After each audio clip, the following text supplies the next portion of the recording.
అస్సలాముఅలైకుం. వారం వారం ముస్లిం జగత్తు వార్తలు, ముస్లిం ప్రపంచం, స్ఫూర్తి టీవీ. ఈ వారం ముఖ్యాంశాలు: అల్ అక్సా మస్జిద్ విభజనకు ఇస్రాయిల్ కుట్ర చేస్తుందా? గతంలో ఇబ్రాహిమీ మస్జిద్ను కూడా విభజించిన ఇస్రాయిల్ అంతర్జాతీయ ఒప్పందాలను లక్ష్యపెట్టని ఆక్రమక దేశం. దివ్య ఖురాన్ దహనాన్ని ఖండించిన ఐక్యరాజ్యసమితి. ఓటింగులో అసలు రంగు చూపించిన యూరప్ దేశాలు. తీర్మానానికి అనుకూలంగా ఓట్ వేసిన భారత్.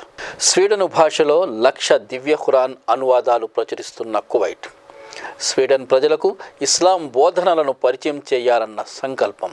ఇస్లాం పట్ల అవగాహనను పెంచే ప్రయత్నాలతో విద్వేషానికి అడ్డుకట్ట. ఈ వారం ఫేక్ న్యూస్ రౌండప్. గాయపడ్డ భారత సైనికుడిని ఆసుపత్రికి వెళ్లకుండా ముస్లింలు అడ్డుపడ్డారా? గురుగ్రామ్లో హిందూ అమ్మాయిని పొడిచి చంపినవాడు ముస్లిమేనా? కర్ణాటకలో హిందూ సాధువు సుబ్రహ్మణ్యంను హతమార్చింది ముస్లింలేనా? జోధ్పూర్లో హిందూ దుకాణదారుడిపై ఇఫ్తార్ పార్టీ సభ్యులు దాడి చేశారా? కవారియా యాత్రికులను ముస్లిం కారుతో ఢీకొట్టాడా? వాస్తవాలేమిటి, నిజాలేమిటో చూద్దాం. మోడీ పాలనకు మొట్టికాయలు వేసిన ఐరోపా సమాఖ్య.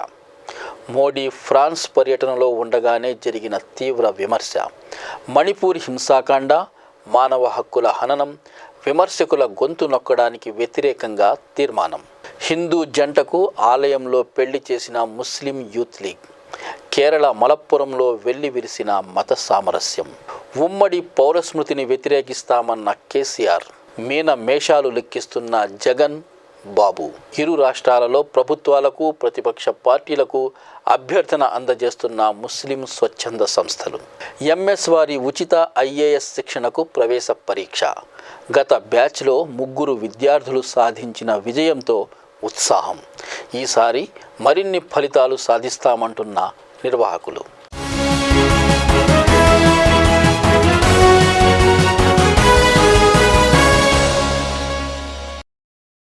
అల్ అక్సా మస్జిద్ విభజనకు ఇస్రాయిల్ కుట్ర చేస్తుందా? జెరూసలేంలోని మస్జిద్ అల్ అక్సాను విభజించాలనే పథకాన్ని ఇస్రాయిల్ పార్లమెంటు సభ్యుడు అమిత్ హలేవి ప్రతిపాదించాడు. ముస్లింలకు, యూదులకు మధ్య ఈ మస్జిద్ను విభజించాలని ప్రతిపాదించాడు. ఈ ప్రతిపాదన ప్రకారం మస్జిద్ డోమ్తో సహా 3 వంతుల భాగం యూదులకు కేటాయించాలి, మిగిలిన భాగం ముస్లింలకు కేటాయించాలి. 1994లో హెబ్రాన్ ప్రాంతం వద్ద యూద సెట్లరు బరూచ్ గోల్డ్స్టైన్ అనేవాడు హత్యాకాండకు పాల్పడ్డాడు.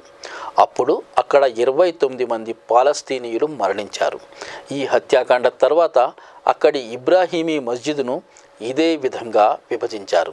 హెబ్రాన్ ప్రాంతాన్ని దురాక్రమించుకున్న వారిని అక్కడి నుంచి తొలగించే బదులు ఇస్రాయిల్ సైన్యం ఆ మస్జిద్ను ఆక్రమించుకుంది. యూద సెలవు దినాల్లో ఈ మస్జిద్లోకి ముస్లింలు ప్రవేశించకుండా నిషేధాలు విధించారు. ఇప్పుడు అల్ అక్సా మస్జిద్ వద్ద కూడా నిషేధాజ్ఞలున్నాయి. అల్ అక్సా మస్జిద్ వద్ద యథాతథ స్థితి కొనసాగించాలన్న ఉత్తర్వులున్నాయి. ఆ ఉత్తర్వుల ప్రకారం నిజానికి కేవలం ముస్లింలకు మాత్రమే అక్కడ ప్రార్థనలు చేసుకునే హక్కు ఉంది.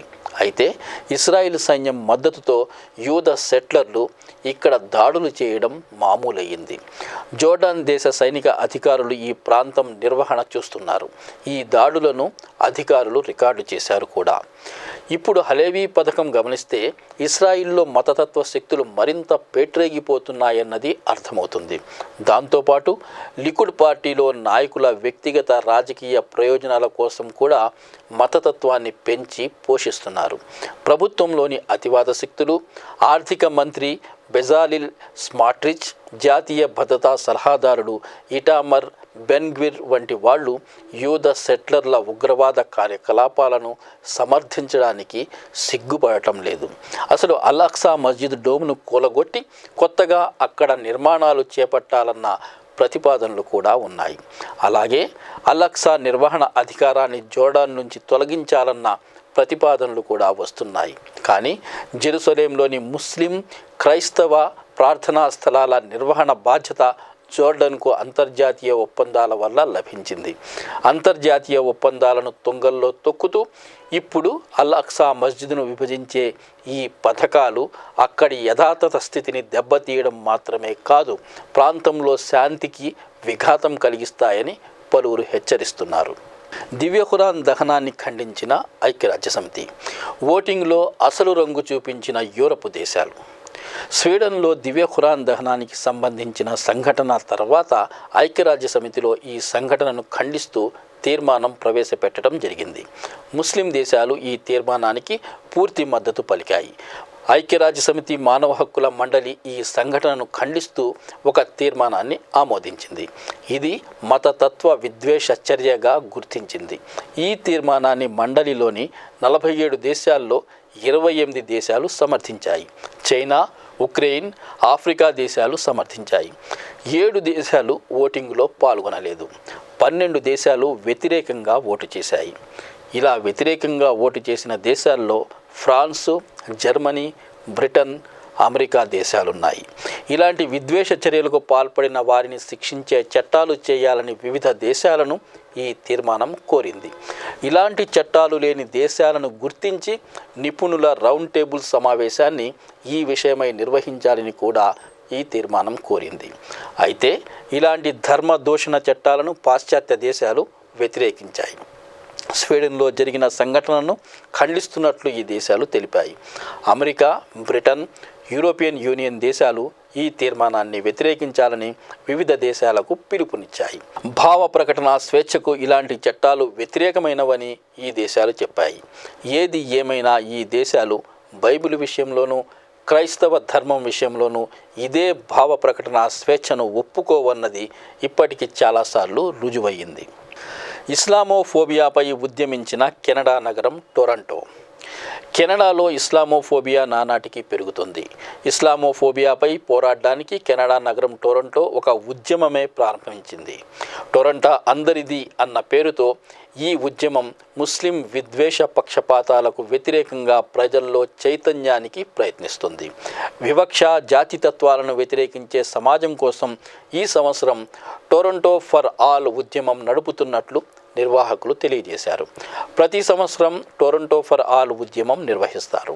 వివిధ విషయాలను ప్రధానాంశాలుగా తీసుకుని ఇప్పటి వరకు ఈ ఉద్యమాలు నిర్వహించారు.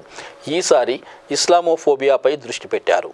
ఈ ఉద్యమం సందర్భంగా ప్రజలకు ఇస్లాం గురించి తెలుసుకునే వనరులు అందజేయడం, వెబ్సైటు లింకులు అందజేయడం, ఇస్లాం గురించి ఫ్యాక్ట్ షీట్లు, పుస్తకాలు పంచడం జరుగుతుంది. ఇస్లామోఫోబియాపై పోరాడుతున్న వారికి సహకారం అందించడం జరుగుతుంది. అలాగే ముస్లిం సంస్థలతో కలిసి పనిచేయాలనుకునే వారికి అవకాశాలు కల్పించడం జరుగుతుంది. 2016లో కెనడా పెద్ద సంఖ్యలో సిరియా శరణార్థులకు అనుమతి ఇచ్చినప్పుడు కూడా ఇస్లామోఫోబియాకు వ్యతిరేకంగా చైతన్యోద్యమం నడపడం జరిగింది. ఆ తర్వాతి నుంచి కెనడాలో ఇస్లామోఫోబియా విస్తరించడం కూడా ప్రారంభమైంది.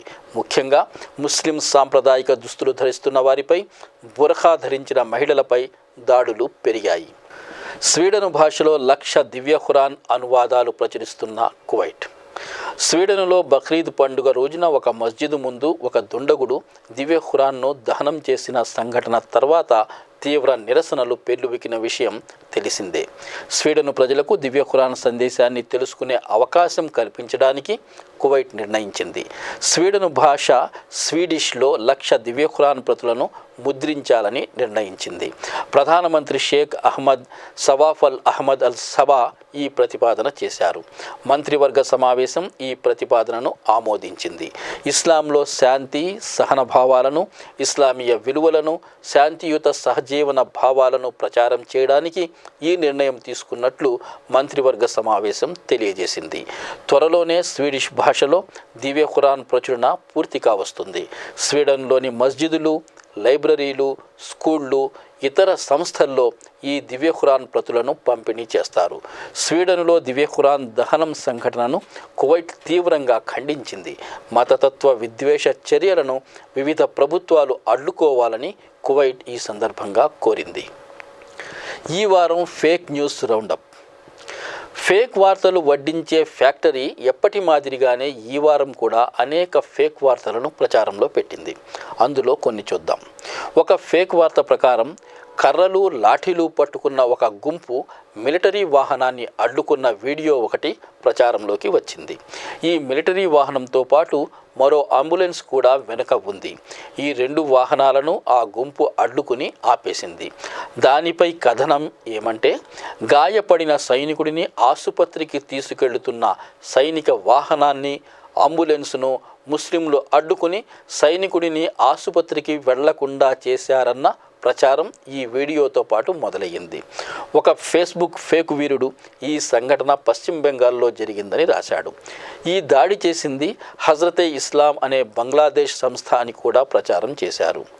న్యూస్ చెకర్ వార్తా సంస్థ నిజ నిర్ధారణలో తేలిందేమిటంటే, ఈ వీడియోలో వినిపిస్తున్న భాష బెంగాలీయే.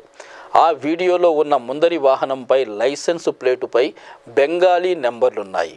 కానీ గమనించవలసిన విషయం ఏమిటంటే, సాధారణంగా భారత సైనిక వాహనాల నెంబర్ ప్లేట్లపై ఇంగ్లీష్లో నెంబర్లుంటాయి. పైగా ఆ సైనికుల యూనిఫారంపై ఏఎంసీ అనే అక్షరాలున్నాయి. మరింత పరిశోధనలో తెలిసిందేమిటంటే, ఏఎంసీ అంటే ఆర్మీ మెడికల్ కార్ప్స్. ఇది బంగ్లాదేశ్ సైన్యంలో భాగం. యూనిఫారాలపై ఉన్న లోగో బంగ్లాదేశ్ సైన్యానికి సంబంధించింది. బంగ్లాదేశ్లో 2021లో పోలీసులకు అక్కడి హిఫాజతే ఇస్లాం అనే సంస్థ కార్యకర్తలకు మధ్య చిట్టగాంగ్ మధ్య ఘర్షణలు జరిగాయి. ఘర్షణలకు కారణం మోడీ వ్యతిరేక ప్రదర్శనలకు అక్కడి బంగ్లాదేశ్ పోలీసులు అనుమతి ఇవ్వకపోవడమే. మార్చి 2021లో భారత ప్రధాని మోడీ బంగ్లాదేశ్ సందర్శించారు. అప్పుడు జరిగిన నిరసన ప్రదర్శనలు ఇవి. క్లుప్తంగా తెలిసిందేమిటంటే, ఈ వీడియోకు భారత సైన్యానికి సంబంధమే లేదు. ఈ సంఘటన జరిగింది బంగ్లాదేశ్లో. అక్కడ జరిగిన సంఘటన వీడియోని తీసుకొచ్చి ఇక్కడ మత విద్వేషాలు ప్రచారం చేసే ప్రయత్నాలు చేస్తున్నారు. మరో ఫేక్ వార్త చూద్దాం. ఒక వీడియోలో రక్తసిక్తమైన ఒక అమ్మాయి మృతదేహం రోడ్డుపై పడి ఉంది. ఈ వీడియో గురుగ్రామ్ సంఘటన అని, ఒక ముస్లిం వ్యక్తి గురుగ్రామ్లో ఒక హిందూ అమ్మాయిని పొడిచి చంపేశాడని ప్రచారం ప్రారంభించారు. జూలై 10వ తేదీన అంజలి టీ అనే ట్విట్టర్ ఖాతా నుంచి ఈ వీడియో షేర్ కావడం మొదలైంది. ఒక ముస్లిం ఒక హిందూ అమ్మాయిని పొడిచి చంపితే సెక్యులర్ హిందువులు వీడియోలు తీసుకుంటున్నారంటూ రాశారు. జిహాద్ వైరస్ కరోనా వైరస్ కంటే ప్రమాదకరమైనదని కూడా రాశారు. హిందూ జాగృతి సమితి ప్రతినిధిగా ట్విట్టర్ ఖాతా ఉన్న మోహన్ గౌడ్ అనే వ్యక్తి కూడా ఇది షేర్ చేశాడు. పెళ్లి నిరాకరించిందని ఒక ముస్లిం ఒక హిందూ అమ్మాయిని చంపేశాడని రాశారు. ఇంకా చాలామంది ఇది షేర్ చేశారు. ఆల్ట్ న్యూస్ నిజ నిర్ధారణలో తెలిసిందేమిటంటే, గురుగ్రామ్లోని ముల్లా హేరా ప్రాంతంలో నేహా అనే 19 సంవత్సరాల అమ్మాయిని జూలై 10వ తేదీన ఆమె కాబోయే భర్త రామ్ కుమార్ అనే వ్యక్తి పొడిచి చంపాడు. ఈ మొత్తం సంఘటన సీసీటీవీలో రికార్డ్ అయింది. ఆ అమ్మాయి తల్లి మాత్రమే నేరస్తుడిని ఎదిరించింది. మిగిలిన జనం అంతా తమాషా చూశారు. రామ్ కుమార్ను తర్వాత పోలీసులు అరెస్టు చేశారు. ఎన్డీటీవీ కథనం ప్రకారం ఈ ఇద్దరికీ 4 నెలల క్రితం నిశ్చితార్థం జరిగింది. కానీ తర్వాత అమ్మాయి ఈ పెళ్లికి ఒప్పుకోలేదు. మీడియా కథనాల్లో నిందితుడి పేరు రాజ్ కుమార్ అని వచ్చింది. పోలీసులు అతడి పేరు రామ్ కుమార్ అని చెప్పారు. కాబట్టి ఇది లవ్ జిహాదు కాదు, చంపినవాడు ముస్లిం కూడా కాదు. కానీ ఈ సంఘటనను మతతత్వ విషాన్ని పంచడానికి విద్వేష శక్తులు ముస్లిం చేసిన నేరంగా ప్రచారం ప్రారంభించాయి. వాట్సాప్ యూనివర్సిటీలో ఇలాంటి వార్తలు చదివేవారు ముస్లింలపై ద్వేషం పెంచుకుంటున్నారు. ప్రభుత్వం ఇలాంటి అసత్య విద్వేష వార్తలను ఎందుకు ఉపేక్షిస్తుందో ఎవరికీ తెలియదు. ఇంకో ఫేక్ వార్త చూద్దాం. ఒక ప్రైవేటు కంపెనీ CEO విను కుమార్ హత్య కర్ణాటకలో జరిగింది. ఆ company managing director Phanindra Subrahmanyam కూడా హత్యకు గురయ్యాడు. ఈ ఇద్దరిని వారి కంపెనీలో పనిచేసే ఒక మాజీ ఉద్యోగి జూన్ 11న హతమార్చినట్లు తెలియవచ్చింది. ఈ హత్య జరిగిన వెంటనే సుబ్రహ్మణ్యం ఫోటోను వైరల్ చేస్తూ అతను హిందూ సాధు అని ప్రచారం చేస్తూ దీనికి మతం రంగు పులిమే ప్రయత్నాలు చేశారు. బీజేపీ జాతీయ కార్యదర్శి సునీల్ దేవ్ధర్, ట్విట్టర్ యూజర్ అరుణ్ పుదూరు తదితరులు ఈ ప్రచారం ప్రారంభించారు. క్వింట్ వార్తా సంస్థ నిజ నిర్ధారణల ప్రకారం సుబ్రహ్మణ్యం ఒక పూజా కార్యక్రమంలో ఉన్నప్పటి చిత్రం అది. బెంగళూరు పోలీసుల ప్రకారం ఈ సంఘటన వెనుక మతం కోణం ఏదీ లేదు. నిందితులు బాధితులు అందరూ ఒకే మతానికి చెందినవారు. వ్యాపారపరమైన వైరం వల్ల జరిగిన హత్యలివి. ఈ సంఘటనను మత విద్వేషం రెచ్చగొట్టడానికి జాతీయ పార్టీలో పెద్ద పదవుల్లో ఉన్నవారు కూడా వాడుకోవడం నేడు దేశంలో ఎలాంటి అబద్ధాల వాతావరణం అలుముకుందో తెలియజేస్తుంది. మరో ఫేక్ వార్త చూద్దాం. ఒక వీడియోలో కొందరు గుంపుగా ఒక వ్యక్తిని చావబాదుతున్న దృశ్యాలున్నాయి. ఈ సంఘటన రాజస్థాన్లో జరిగిందని, హిందూ దుకాణదారుడిపై ముస్లింలు చేస్తున్న దౌర్జన్యమని ప్రచారం మొదలుపెట్టారు. ఒక కిరాణా కొట్టులో యజమానిని కొందరు కొడుతున్న వీడియో ఇది. హిందువు అయినందుకు జిహాదీలు ఒక దుకాణదారుడిపై దాడి చేశారని, ఈ వార్త వైరల్ అవ్వకుండా జోధ్పూర్లో గెహ్లాట్ ప్రభుత్వం ఇంటర్నెట్ కట్ చేసిందని, ఈ వీడియోను అందరికీ షేర్ చేయాలని ప్రచారంలో పెట్టారు. బూమ్ వార్తా సంస్థ ఈ వీడియో వాస్తవాలు బయటపెట్టింది. ఈ వీడియో మే 2022 నాటిది. జోధ్పూర్ వీడియో కాదు. మే 2022లో కూడా ఈ వీడియో మత విద్వేషాలు రెచ్చగొట్టడానికి ఉపయోగించినప్పుడు కూడా బూమ్ వార్తా సంస్థ ఈ వివరాలు బయటపెట్టినట్లు రాసింది. అప్పట్లో ఈ వీడియో బంగ్లాదేశ్ వీడియో అని, ఒక హిందూ కార్యకర్తను అక్కడి ఇఫ్తార్ పార్టీ సభ్యులు చావగొడుతున్నారని ఫేక్ వార్త ప్రచారం చేశారు. ఇప్పుడు అదే వీడియోను వాడుకుని హిందూ దుకాణదారుడిని ముస్లింలు కొడుతున్నారని ప్రచారం మొదలుపెట్టారు. బూమ్ వార్తా సంస్థ ప్రకారం ఈ వీడియో హర్యానాకు చెందినది. హిందీ దినపత్రిక అమర్ ఉజాలాలో అప్పట్లో ఈ సంఘటన గురించిన వార్త కూడా వచ్చింది. కమల్జిత్ అనే దుకాణదారుడిని డబ్బు విషయమై వివాదంలో కొందరు కొట్టారు. ఈ సంఘటనలో నిందితుల పేర్లు, ఒకటి పేరు రికీ, మరొకటి పేరు ఇషాక్. ఈ ఘర్షణకు కారణం డబ్బుకు సంబంధించిన వ్యవహారమని, ఇందులో మత కోణం ఏదీ లేదని పోలీసులు నిర్ధారించారు. ఫేక్ వార్తలను ప్రచారం చేయడంలో ఇప్పుడు అందరూ ఉత్సాహం చూపిస్తున్నారు. మరో ఫేక్ వార్తలో కాషాయం ధరించిన శివభక్తులు కమారియాలు ఒక బ్లూ కలర్ కారులో కూర్చున్న వ్యక్తితో వాగ్వివాదానికి దిగిన సంఘటన ఒక వీడియోగా ప్రచారంలోకి వచ్చింది. కారులో కూర్చున్న మహిళ కారు నుంచి కిందకి దిగింది. కమారియాలు ఆగ్రహంతో కారును తలకిందులు చేశారు. ఎక్కడైనా కమారియాలు ఒక ముస్లిం కుటుంబంపై దాడి చేస్తారా? ఆ ముస్లిం వ్యక్తే ముందుగా కమారియాలను కారుతో గుద్దాడు. ఆ తర్వాతే వారు ఆ కారును తలకిందులు చేశారు. ఆ కారు డ్రైవరు ఒక ముస్లిం, అతనితో అతని ఫ్యామిలీ కూడా ఉంది అంటూ ప్రచారం కొనసాగింది. బూమ్ వార్తా సంస్థ నిజ నిర్ధారణలో తెలిసింది ఏమిటంటే, ఆ కారు డ్రైవరు హిందువే. అతని పేరు ప్రతాప్ సింగ్. కారులో ఉన్న మహిళ ఆ డ్రైవరు భార్య కాదు, అతనికి పరిచయం ఉన్న వ్యక్తి మాత్రమే. హరిద్వార్ వద్ద గూడ్ మండి వద్ద ప్రతాప్ సింగ్ తన కారును పార్క్ చేశాడు. అక్కడ కమరియా యాత్రికులు కూడా ఉన్నారు. ప్రతాప్ సింగ్తో పాటు కారులో అతనికి పరిచయస్తురాలైన ఒక ముస్లిం మహిళ కూడా కారులో ఉంది. ప్రతాప్ సింగ్ కారును బయటకు తీస్తున్నప్పుడు పొరపాటున ఒక కమారియాకు తగిలింది. దాంతో ఘర్షణ జరిగింది. కమారియాలు ఆ కారుపై దాడి చేశారు. ఈ దాడిలో మతపరమైన కోణం ఏదీ లేదు. బూమ్ వార్తా సంస్థ ఆ కారు నెంబర్ని బట్టి ఆ కారు యజమాని ఫోటో, ఆ కారు ఆర్సీ తదితరాలు ప్రచురించారు. ఏది ఏమైనా ఇప్పుడు దేశంలో ఫేక్ వార్తలు జోరుగా ప్రచారం అవుతున్నాయి. చాలా ఫేక్ వార్తల నిజాలు పరిశోధించకుండానే మన తెలుగు మీడియాలో కూడా ప్రచారం చేశారు. మన మీడియా పరిస్థితి ఇది. యూనిఫామ్ సివిల్ కోడ్పై అభిప్రాయ సేకరణకు తుది గడువు జూలై 28 వరకు పొడిగింపు. జూన్ 14లోపు యూనిఫామ్ సివిల్ కోడ్పై అభిప్రాయాలను పంపాలని కోరిన లా కమిషన్ ఇప్పుడు ఈ గడువును పెంచింది. జూలై 28 వరకు అభిప్రాయాలు పంపవచ్చని తెలిపింది. గడువు పెంచాలని పలువురు విజ్ఞప్తి చేశారని, అందువల్ల గడువు పెంచుతున్నామని, చాలా పెద్ద సంఖ్యలో అభిప్రాయాలు సూచనలు వచ్చాయని లా కమిషన్ తెలియజేసింది. కాగా యూనిఫామ్ సివిల్ కోడ్ విషయంలో ప్రయత్నాలు కొనసాగించవద్దని అకాలీదళ్ లా కమిషన్ను కోరింది. దేశవ్యాప్తంగా మత వర్గాల ఏకాభిప్రాయం లేకుండా ఉమ్మడి పౌరస్మృతి కోసం ప్రయత్నించడం అంటే రాజ్యాంగ స్ఫూర్తికి విరుద్ధమని తెలియజేసింది. శిరోమణి అకాలీదళ్ అధ్యక్షుడు సుఖ్బీర్ సింగ్ బాదల్ ఒక లేఖ రాస్తూ సమైక్యత అంటే ఒకే మాదిరిగా ఉండటం కాదని అన్నారు. భారతదేశం భిన్నత్వంలో ఏకత్వానికి నిదర్శనమని చెప్పారు. పంజాబ్ వంటి సరిహద్దు రాష్ట్రంలో శాంతి సామరస్యాల సమాజం చాలా అవసరమని పేర్కొన్నారు. శిరోమణి అకాలీదళ్ అధ్యక్షుడు లా కమిషన్కు తన అభిప్రాయం రాస్తూ తమ సలహా సంప్రదింపులు అభిప్రాయ సేకరణల్లో చాలామంది యూనిఫామ్ సివిల్ కోడ్ పట్ల వ్యతిరేకత చూపించారని, దీనివల్ల దేశంలోని వివిధ మతాలు, కులాలు, సముదాయాల స్వేచ్ఛలు దెబ్బతింటాయని పేర్కొన్నారని తెలిపారు. ఢిల్లీలోని స్టేడియంలో బాహాటంగా ముస్లిం విద్వేష ప్రసంగాలు. ఢిల్లీలోని తాల్కాతోరా స్టేడియంలో మతోన్మాద విద్వేష ప్రసంగాలు అడ్డు అదుపు లేకుండా జరిగాయి. అంతర్రాష్ట్రీయ హిందూ పరిషత్ విరాట్ హిందూ సమ్మేళన్ కార్యక్రమం జూలై 9వ తేదీన జరిగింది. ఈ కార్యక్రమంలో హిందుత్వ నేత సమీక్షా సింగ్ ముస్లింలపై హింస, హత్యాకాండలను రెచ్చగొట్టే విద్వేష ప్రసంగం చేసింది.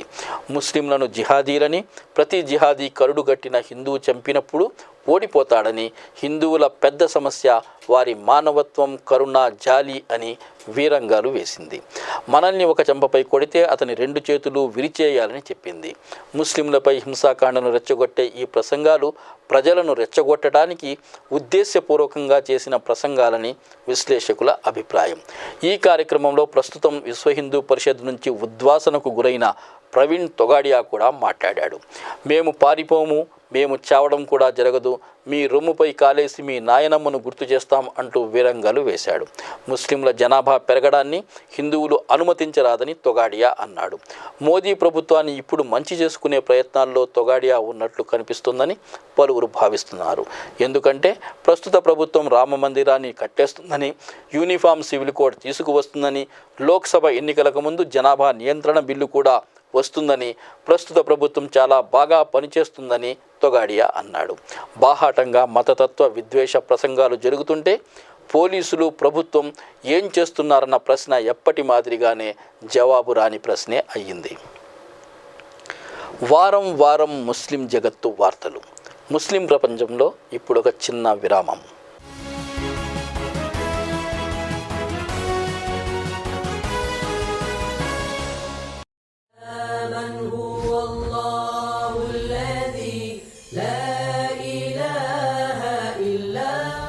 الحمد لله رب العالمين.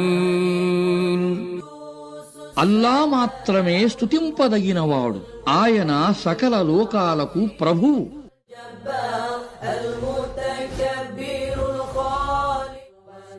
ఖుర్ఆన్ ఆయతుల భావాన్ని తెలుగులో చదువుతూ ఆలకించండి. దివ్య ఖుర్ఆన్.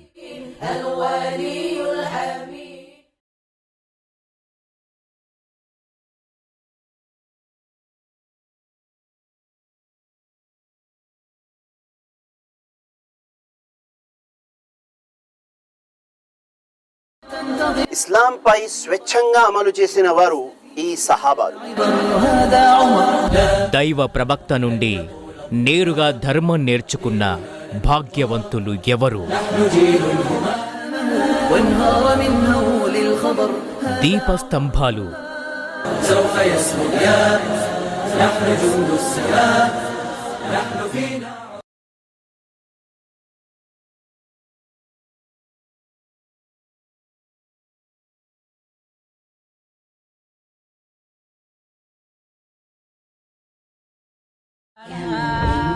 ఇస్లాం హింసను బోధిస్తుందా?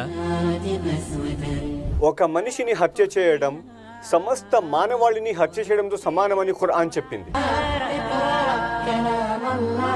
అన్ని రంగాల్లో ఇస్లాం ఒక మహా విప్లవాన్ని తీసుకువచ్చింది.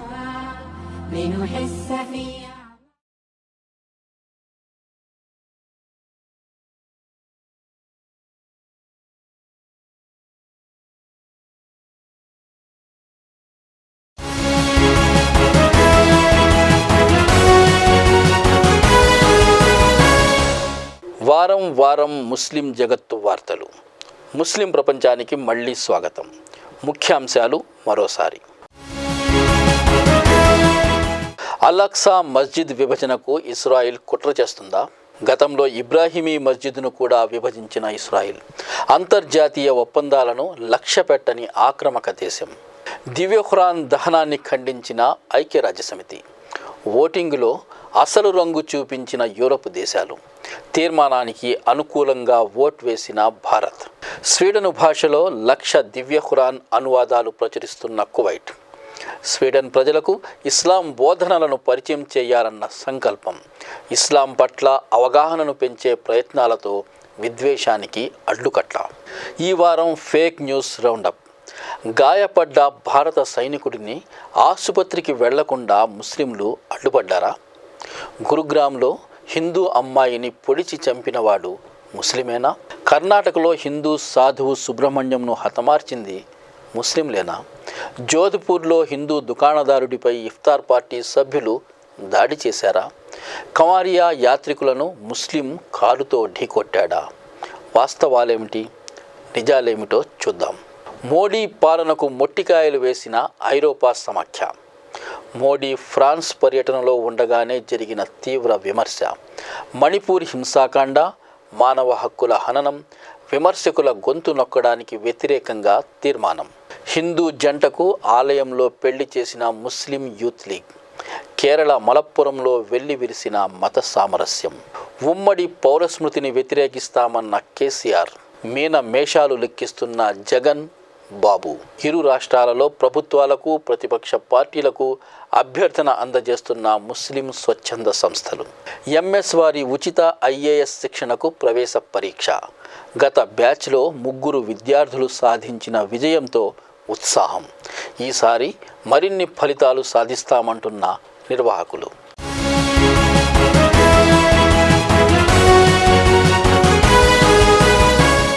మోడీ పాలనకు మొట్టికాయలు వేసిన ఐరోపా సమాఖ్య. మోడీ ఫ్రాన్స్ నగరం ప్యారిస్ చేరుకున్న తర్వాత మరో ఫ్రాన్స్ నగరం స్ట్రాస్టోలో యూరోపియన్ పార్లమెంటు సమావేశం జరిగింది. భారతదేశంలోని మణిపూర్ రాష్ట్రంలో జరుగుతున్న హింసాకాండ పట్ల ఆందోళన వ్యక్తం చేసింది. మణిపూర్ హింసాకాండను తక్షణం భారత ప్రభుత్వం నిరోధించాలని, మైనారిటీల హక్కులను కాపాడాలని తీర్మానాన్ని ఆమోదించింది.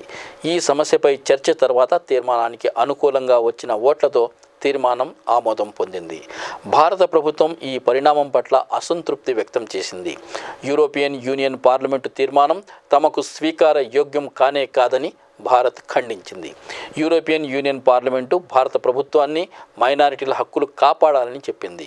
అంటే మణిపూర్లోని క్రైస్తవ మైనారిటీల హక్కుల గురించి మాట్లాడింది.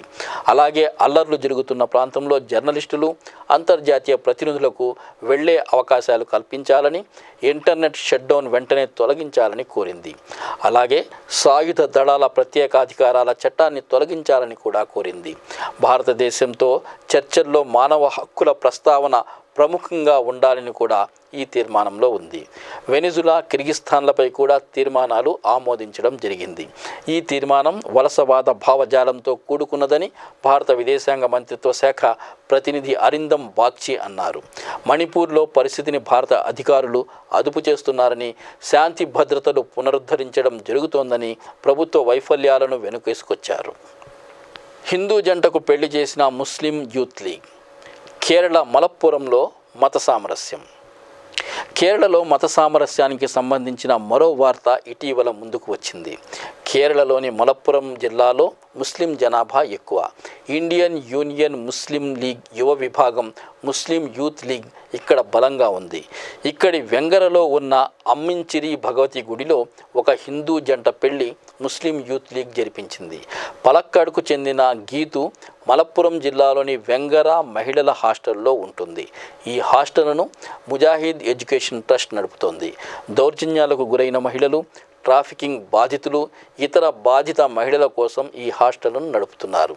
అయితే ఈ హాస్టల్కు గత సంవత్సరం నుంచి గ్రాంట్లు రావటం లేదని వెంగర పంచాయతీ ప్రెసిడెంట్ హసీనా ఫజల్ చెప్పారు. గీతు, ఆమె సోదరి గిరిజ, వారి తల్లి ఈ హాస్టల్లో మిగిలిన చివరి వాళ్ళు. గత సంవత్సరం యూత్ లీగ్ చొరవతో గిరిజ పెళ్లి జరిపించడం జరిగింది. అవసరమైన ఆర్థిక సహాయం ముస్లిం యూత్ లీగ్ చేసిందని పంచాయతీ ప్రెసిడెంట్ చెప్పారు. గీతూ సోదరి గిరిజకు రాకేష్ అనే అబ్బాయికి ఇచ్చి పెళ్లి జరిపించారు. ఇప్పుడు గీతూ పెళ్లి కోజికోడ్కు చెందిన విష్ణుతో జరిపించారు. అవసరమైన ఆర్థిక సహాయం ముస్లిం యూత్ లీగ్ అందించింది. ఈ పెళ్లికి వివిధ పార్టీల నేతలు, ఇండియన్ యూనియన్ ముస్లిం లీగ్ నేతలు హాజరయ్యారు. భగవతీ మందిరంలో ఈ పెళ్లి జరిగింది. ఆలయ కమిటీ కూడా సహాయ సహకారాలు అందించింది. అద్భుతమైన మత సామరస్యానికి వెంగర గ్రామం ఒక ఉదాహరణగా నిలిచింది. తెలంగాణ కొత్త సచివాలయంలో ప్రార్థనా స్థలాల ప్రారంభోత్సవం. తెలంగాణ కొత్త సచివాలయంలో 3 ప్రార్థనా స్థలాలు, నల్లపోచమ్మ గుడి, ఒక మస్జిదు, ఒక చర్చిని ప్రారంభించాలన్న నిర్ణయం కేసీఆర్ తీసుకున్నారు. డాక్టర్ అంబేద్కర్ పేరుతో కట్టిన ఈ సచివాలయంలో 3 మతాలకు సమాన ప్రాధాన్యం ఇస్తూ 3 మతాల ప్రార్థనా స్థలాలను ఒకేసారి ప్రారంభించాలనే నిర్ణయం తీసుకున్నారు. కొత్త సచివాలయంలో భాగంగా ఈ 3 ప్రార్థనా స్థలాలు కట్టారు. అందరికీ ఆమోదయోగ్యమైన ప్రారంభోత్సవ తేదీ కోసం 3 మతాల పెద్దలను సంప్రదించడం జరిగింది. ఆగస్టు 25వ తేదీన ఈ 3 ప్రార్థనా స్థలాల ప్రారంభోత్సవం జరుగుతుంది. హిందూ సంప్రదాయం ప్రకారం నల్లపోచమ్మ గుడిలో విగ్రహ ప్రతిష్ఠ జరుగుతుంది. అదే రోజున ముఖ్యమంత్రి మస్జిద్ను, చర్చిని కూడా ప్రారంభిస్తారు. ఆయా మతాచారాల ప్రకారం ఈ ప్రారంభోత్సవాలు జరుగుతాయి. ఈ 3 ప్రార్థనా స్థలాలు సచివాలయ ఉద్యోగులకు అందుబాటులోకి వస్తాయి. ఉమ్మడి పౌర స్మృతిని వ్యతిరేకిస్తామన్న కేసీఆర్. మీనమేషాలు లెక్కిస్తున్న జగన్, చంద్రబాబు. కేంద్రంలోని బీజేపీ ప్రభుత్వం ఎప్పుడు యూనిఫామ్ సివిల్ కోడ్ బిల్లు ప్రవేశపెట్టినా దాన్ని పూర్తిగా వ్యతిరేకిస్తామని తెలంగాణ ముఖ్యమంత్రి కేసీఆర్ అన్నారు. ప్రగతి భవన్లో ముఖ్యమంత్రిని ఆల్ ఇండియా ముస్లిం పర్సనల్ లా బోర్డు ప్రతినిధి బృందం బోర్డు అధ్యక్షుడు ఖాలిద్ సైఫుల్లా రహమానీ నాయకత్వంలో కలిసింది. యూనిఫామ్ సివిల్ కోడ్ను పార్లమెంటులో వ్యతిరేకించడం మాత్రమే కాదు, సారూప్య భావాలున్న పార్టీలతో కలిసి యూనిఫామ్ సివిల్ కోడ్కు వ్యతిరేకంగా ఉద్యమిస్తామని కేసీఆర్ హామీ ఇచ్చారు. ఈ విషయమై పార్లమెంటు ఉభయ సభల్లో అనుసరించే వ్యూహాన్ని రూపొందించాలని పార్లమెంటరీ పార్టీ నాయకుడు కె కేశవరావు, నామా నాగేశ్వరరావులకు ఆయన సూచించారు.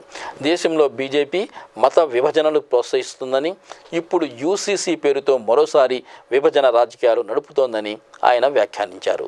దేశ సమైక్యత, సమగ్రతను దెబ్బతీసే ఇలాంటి ప్రయత్నాలను పూర్తిగా వ్యతిరేకిస్తామని చెప్పారు. యూసీసీ బిల్లు ఆదివాసీలపై ప్రభావం చూపిస్తుందని, ఆదివాసీలు తమ సొంత సంప్రదాయాలు, కట్టుబాట్లను పాటిస్తారని ఆయన అన్నారు. దేశంలోని లౌకిక తత్వానికి ఇది విరుద్ధమని అన్నారు. గత 9 సంవత్సరాలుగా కేంద్రంలోని బీజేపీ ప్రభుత్వం దేశాభివృద్ధిని పట్టించుకోలేదని, ప్రజల సంక్షేమాన్ని పట్టించుకోలేదని, ఇప్పుడు మరే సమస్య లేదన్నట్లుగా రాజకీయ ప్రయోజనాల కోసం యూనిఫామ్ సివిల్ కోడ్ గురించి మాట్లాడుతోందని చెప్పారు. ముఖ్యమంత్రి తమ విజ్ఞప్తికి తక్షణం స్పందించినందుకు ముస్లిం పర్సనల్ లా బోర్డు ధన్యవాదాలు తెలియజేసింది. తర్వాత పాత్రికేయులతో మాట్లాడుతూ యూనిఫామ్ సివిల్ కోడ్ కేవలం ముస్లింల సమస్య కాదని, క్రైస్తవులు, ఇతర మైనారిటీలు కూడా ఇది సంబంధించిన సమస్య అని అసదుద్దీన్ అవైసీ అన్నారు. మరో తెలుగు రాష్ట్రం ఆంధ్రప్రదేశ్లో పాలకపక్షంగా ఉన్న వైఎస్ఆర్సీపీ, ప్రతిపక్షం తెలుగుదేశం 2 పార్టీలు కూడా యూనిఫామ్ సివిల్ కోడ్ గురించి ఆచితూచి మాట్లాడుతున్నాయి. జనసేన కూడా చాలా జాగ్రత్తగా వ్యవహరిస్తోంది. ఈ విషయమై ఎలాంటి వైఖరి తీసుకోవాలన్న చర్చలు ఈ పార్టీల్లో ఇంకా జరుగుతూనే ఉన్నాయి. ముస్లింలతో పాటు వామపక్షాలు స్పష్టంగా యూనిఫామ్ సివిల్ కోడ్ పట్ల వ్యతిరేకతను ప్రకటించారు. కాంగ్రెస్ ఈ విషయమై దృఢంగా నిలబడటం లేదని విమర్శలు కూడా వినవస్తున్నాయి. యూనిఫామ్ సివిల్ కోడ్ అంటే పెళ్లి, విడాకులు, వారసత్వం ఈ విషయాల్లో భారత పౌరులందరికీ ఒకే చట్టం వర్తించే చట్టం. మతం, కులం, తెగల ఆచారాలేవి ఆ తర్వాత పాటించడం కుదరదు. పార్లమెంటు ఎన్నికలకు ముందు యూనిఫామ్ సివిల్ కోడ్ తీసుకురావాలని బీజేపీ ప్రయత్నిస్తుంది. ముస్లిం సంస్థలు ఈ ప్రయత్నాలను తీవ్రంగా విమర్శిస్తున్నాయి. బీజేపీ ఓటు బ్యాంకు రాజకీయాలు నడుపుతోందన్న విమర్శలు బలంగా వినిపిస్తున్నాయి. YCP party uniform civil code విషయంలో ఎటూ తేల్చలేదు. తెలుగుదేశం కూడా అదే మెతక వైఖరిలో ఉంది. ఈ 2 పార్టీలు కేంద్రంలోని బీజేపీతో అనేక విషయాల్లో సహకరిస్తున్న పార్టీలు. తెలుగుదేశం పార్టీ యూనిఫామ్ సివిల్ కోడ్ను వ్యతిరేకించాలని కోరుతూ మైనారిటీ హక్కుల పరిరక్షణ సమితి అధ్యక్షుడు ఫరూక్ షిబ్లీ ఒక మెమరాండం తెలుగుదేశం అధినేత చంద్రబాబు నాయుడుకు అందించారు. వివిధ పౌర సంఘాలు, మత సంస్థలు, న్యాయ నిపుణులు, మేధావులు యూనిఫామ్ సివిల్ కోడ్పై దేశవ్యాప్తంగా చర్చ జరగాలని డిమాండ్ చేస్తున్నారు. అన్ని వర్గాల ప్రజలను ఇందులో భాగస్వాములను చేయాలని, ఈ పత్రాలన్నీ ప్రజలకు అందుబాటులో పబ్లిక్ డొమైన్లో పెట్టాలని అంటున్నారు. ఆదివాసీ జాగ్ చైర్మన్ యూసీసీ పట్ల భయ సందేహాలు వ్యక్తం చేశారు. శతాబ్దాలుగా ఆదివాసీ ప్రజలు పాటిస్తున్న కట్టుబాట్లు, ఆచారాలను యూసీసీ దెబ్బతీస్తుందని అన్నారు. గిరిజన మహిళలకు భర్తను వదిలేస్తే ఆ తర్వాత పునర్వివాహానికి ఆదివాసీ కట్టుబాట్లలో ఎలాంటి అడ్డంకులు ఉండవని, దాంతోపాటు మహిళలకు తెగల కట్టుబాట్లలో అనేక హక్కులు లభిస్తాయని వారు అంటున్నారు. ముస్లిం నగారా టిప్పు సుల్తాన్ యునైటెడ్ ఫ్రంట్ అధ్యక్షుడు ఉమర్ ఫారూక్ ఖాన్ మాట్లాడుతూ యూసీసీ దేశ సమైక్యతను, సమగ్రతను దెబ్బతీస్తుందని అంటూ వ్యతిరేకించారు. మరోవైపు Sharia committee for women, national federation of girls Islamic organisation సంస్థలు లా కమిషన్కు తమ అభిప్రాయాన్ని పంపించాయి. Sharia committee for women uniform civil కోడ్ను తీవ్రంగా వ్యతిరేకించింది. గర్ల్స్ ఇస్లామిక్ ఆర్గనైజేషన్ ప్రతిస్పందనలో యూనిఫామ్ సివిల్ కోడ్ ఏమిటో తెలియని స్థితి ఉందని, లా కమిషన్ కోరిన అభిప్రాయాలు సాధారణ విషయాలకు సంబంధించినవని, లా కమిషన్ కానీ ప్రభుత్వం కానీ యూసీసీ ప్రొవిజన్లేమిటో చెప్పనే లేదని పేర్కొన్నారు. తెలంగాణ అసెంబ్లీ ఎన్నికలకు ముందు ముస్లిం డిక్లరేషన్. లోక్సభ ఎన్నికలు, తెలంగాణ అసెంబ్లీ ఎన్నికలు రాబోతున్న తరుణంలో తెలంగాణ ముస్లిం ఆర్గనైజేషన్ జాక్ ఒక ముస్లిం డిక్లరేషన్ విడుదల చేసింది. ఇందులో మొత్తం 22 డిమాండ్లు ఉన్నాయి. ముస్లిం ఓట్లు ఆశించే పార్టీలు ఈ డిమాండ్లపై హామీలు ఇవ్వాలని కోరారు. జూన్ 25వ తేదీన జరిగిన ముస్లిం మేధావుల సమావేశంలో ఈ డిక్లరేషన్ రూపొందించారు. ప్రొఫెసర్ హరగోపాల్, సియాసత్ ఆంగ్ల పత్రిక ఎడిటర్ జహీరుద్దీన్ ఖాన్లు ఈ డిక్లరేషన్ విడుదల కార్యక్రమంలో పాల్గొన్నారు. JAC co convener Sheikh Yusuf Baba ఈ సమావేశాన్ని నిర్వహించారు. Muslim JAC convener Salim Pasha ఈ సమావేశానికి అధ్యక్షత వహించారు. Retired professor Ansari, JAC coordinator Mohammed Yunus, మేవా అధ్యక్షుడు షేక్ ఫారూక్ హుసేన్, డాక్టర్ రియాజ్ తదితరులు ఈ సమావేశంలో పాల్గొన్నారు. తెలంగాణలో ముస్లిం జనాభా 13% ఉన్నప్పటికీ, 40 నియోజకవర్గాల్లో నిర్ణాయక స్థాయిలో ఉన్నప్పటికీ వారిని కేవలం ఓటు బ్యాంకులుగా రాజకీయ పార్టీలు వాడుకుంటున్నాయని Sachar committee, Ranganath Mishra commission, Sudhir commission, Telangana BC కమిషన్లు కూడా ముస్లింల దీనావస్థను బయటపెట్టాయని ఈ సమావేశంలో వక్తలు అన్నారు. ముస్లింలకు కనీసం 10 ఎమ్మెల్యే స్థానాలు కేటాయించాలని, వెనుకబడిన ముస్లిం సముదాయాలకు 12% రిజర్వేషన్లు కల్పించాలని, ప్రతి సంవత్సరం బడ్జెట్లో మైనారిటీ సంక్షేమానికి కనీసం 10,000 కోట్లు కేటాయింపులు ఇవ్వాలని, వక్ఫ్ బోర్డును కమిషనరేటుగా స్థాపించి జ్యుడిషియల్ అధికారాలు ఇవ్వాలని, మైనారిటీ గురుకులాలకు శాశ్వత భవనాలు నిర్మించాలని, ఉర్దూ భాషకు తగిన ప్రోత్సాహం, ప్రాధాన్యత ఇవ్వాలని, ముస్లిం సాధికారత పథకం కింద ప్రతి పేద ముస్లిం కుటుంబానికి 10 లక్షల ఆర్థిక సహాయం అందించాలని, డబుల్ బెడ్రూమ్ ఇండ్ల కేటాయింపులో 12% కోటా ఇవ్వాలని, నామినేటెడ్ పదవుల్లో ముస్లింలకు తగిన ప్రాతినిధ్యం ఇవ్వాలని, మైనారిటీ డిపార్ట్మెంటులో ఖాళీలను పూరించాలని తదితర డిమాండ్లతో డిక్లరేషన్ విడుదల చేశారు. ఈ సంవత్సరం చివరికి తెలంగాణ అసెంబ్లీ ఎన్నికలు జరగవలసి ఉంది.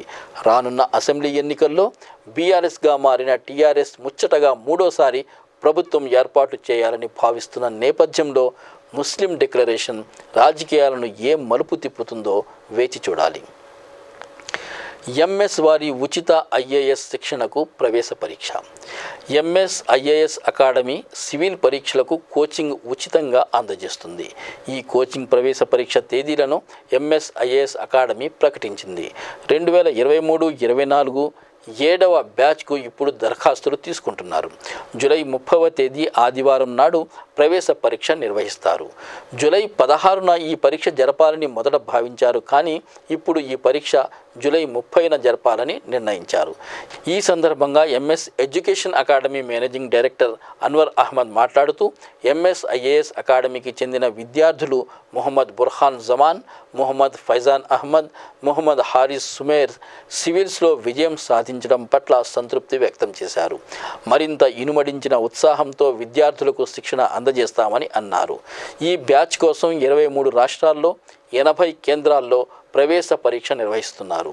తెలంగాణలో హైదరాబాద్, నిజామాబాద్, కరీంనగర్, మహబూబ్ నగర్, వరంగల్, సిద్దిపేట, ఆదిలాబాదులో పరీక్షా కేంద్రాలు ఏర్పాటు చేశారు.